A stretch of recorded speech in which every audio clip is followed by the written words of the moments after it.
simplify. Root 8 to the power 5 divide 8 to the power 1 equals to 512 to the power x.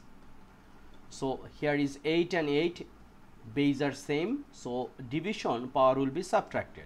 It means 8 to the power 5 minus 1, and here is square root.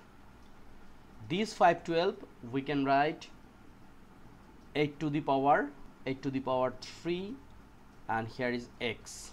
This is 512. Now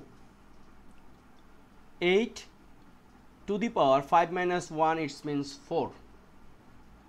So 8 to the power 4, and against this root sign we can use 1 by 2, and here is 8 to the power 3x. So this 4 divide 2 is a 2.